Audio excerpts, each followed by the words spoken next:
Truly, we're so glad that you're here. It's great to see some of our students who are coming back from colleges all around and their families. Great to see some WashU students, some St. Louis students still in town.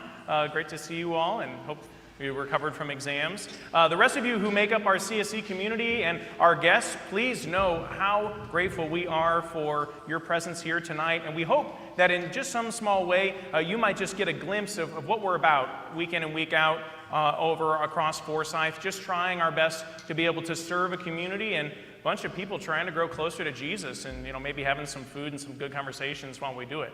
I hope that you have been able to enjoy your Christmas preparations, and I hope that you are going to have a really good Christmas. Notice how I didn't say perfect Christmas, but I think sometimes that's what families aspire to. They want perfection. They want everything Currier and Ives. They want Norman Rockwell to come in and paint a little scene about how perfect and picturesque their family is. And I would just say that for my family, Mom, we had perfect Christmases. We really did. We had 4 of them.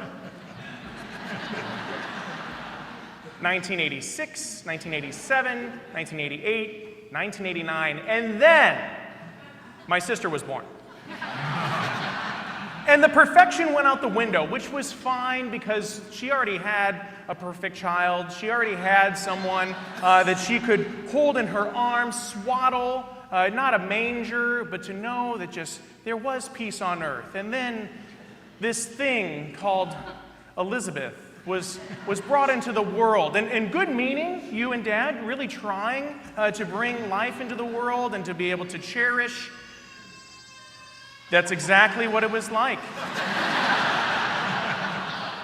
Which leads me to Christmas Eve, where my sister, in her nice little velvet green dress with a nice bow that had fallen off, nice little black patent shoes, running up to the front of the altar right in the middle of Mass, Dad grabbing my sister before she ate the nativity scene, yelling, "Mommy, Mommy!" Mom saying to me, turning, "This is true, let's pretend like we don't know her."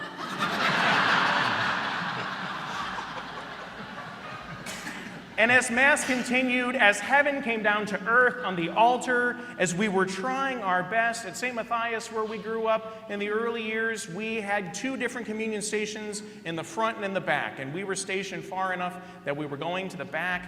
Wasn't old enough to receive communion, but I knew it was an important moment. And my dad pretty much had just grabbed my sister like a sack of potatoes and was just trying to keep her nice and calm so we could get through this Mass and just get out of here, was kind of where they were at that point in time, my mom and dad. And this well-meaning grandma type looked at this little angel and she said, "Isn't she precious?" To which my sister replied, "Stop staring at me, Yady!" Needless to say, we did not stay for the closing prayer. We were out of there. And I think as there was some grumbling in the car, and I was just thanking God that I was such a good little kid and still am such a perfect son, that as we picked up Grandma, and Grandma kind of scooted us in, and we were in the back seat with Grandma, Liz turned to Grandma and said, "Merry Christmas, Grandma, I love you." She's like, "Oh, what a perfect angel. What a perfect angel." We know that sometimes Christmas doesn't work out the way that we would like. And if you think about the lead up to Christmas and all of the expectation of Jesus coming, of being able to be with family and friends, there's also a lot of expectation. Have you felt this? How do I get someone who has everything they need the perfect gift? How do I show up and not say the thing that I'm thinking all the time and make my family upset? How do I not fight with my sibling? Or how do I not ruin things with different circumstances? How do I make sure that everything looks just so? How do I do so in the midst of trying to juggle all the other responsibilities in my life? How do I do these things? And maybe that expectation will take over the Christmas season for you. I hope it hasn't. But I know that for some people, Christmas just becomes this thing that I have to do so well, and I start to evaluate myself with it, and then I miss out on the one who we've been expecting all along. Jesus does not expect you to be perfect. And that's why he becomes one of us. He knew full well what we're like, and yet he chose to become a human.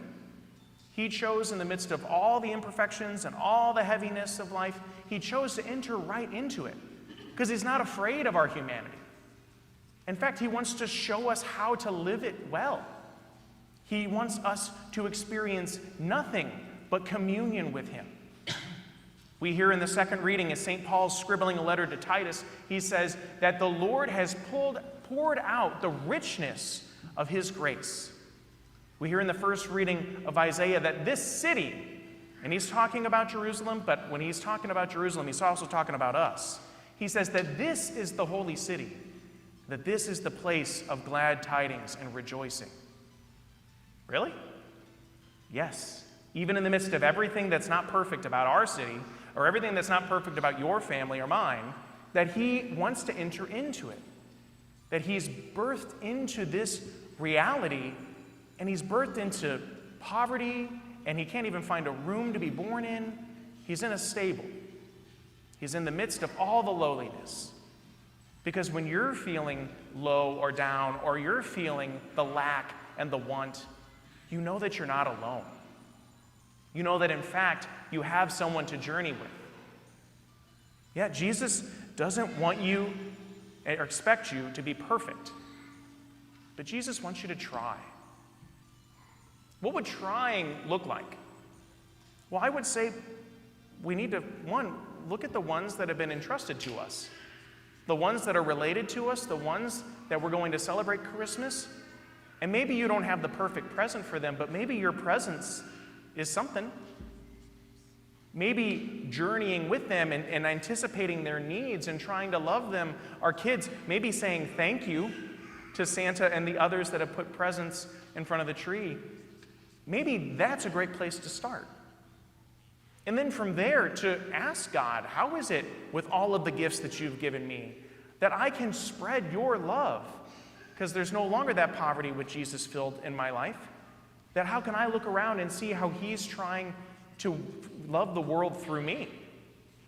How is it that I can show up to other people and maybe help make the world a better place just by taking the next step? There's a Mother Teresa quote that is beautiful and frankly haunting to me that I'd like to share with you now that I feel like drives this point home. If you want to change the world, go home and love your family. And that's Mother Teresa talking. That she says sometimes focusing on the immediate and allowing the Lord to be a part of it can really start to make a great change. And then we recognize that our family isn't just the people that we're related to or the people that we spend Christmas with, but that we're all family. And why is that? Because Jesus is the one in his offering. Jesus' offering makes us all in the same bloodline because it's his blood that courses through our veins, that he claims you even in the midst of your imperfection, and yeah, even in the midst of our sin. So I think that's what trying looks like. And I think maybe as we're in this season, just to spend some time to reflect on how is it, Lord, that I can try to love you back? Not to make it all equal. Not to say, oh, there, now we're square. But instead to say, how is it that I can just try to love like you do? And to see how you're trying to love me. Where are those areas where I need you to be born into my life, Lord? Because I'm tired of trying to do it without you. Where are those areas where you're inviting me to share the great, resounding joy of the Christmas season by how I live my life January to November? And I think if we can just pray about that as a community during the rest of this time, we'll get you out of here in a reasonably good time. But as if we pray about that and reflect on how we can start to try to live and to love like Jesus does, then maybe there will be a little bit more peace on earth this Christmas. That's my prayer. And again, I'm just so glad that you're here and that my sister's not. It's great.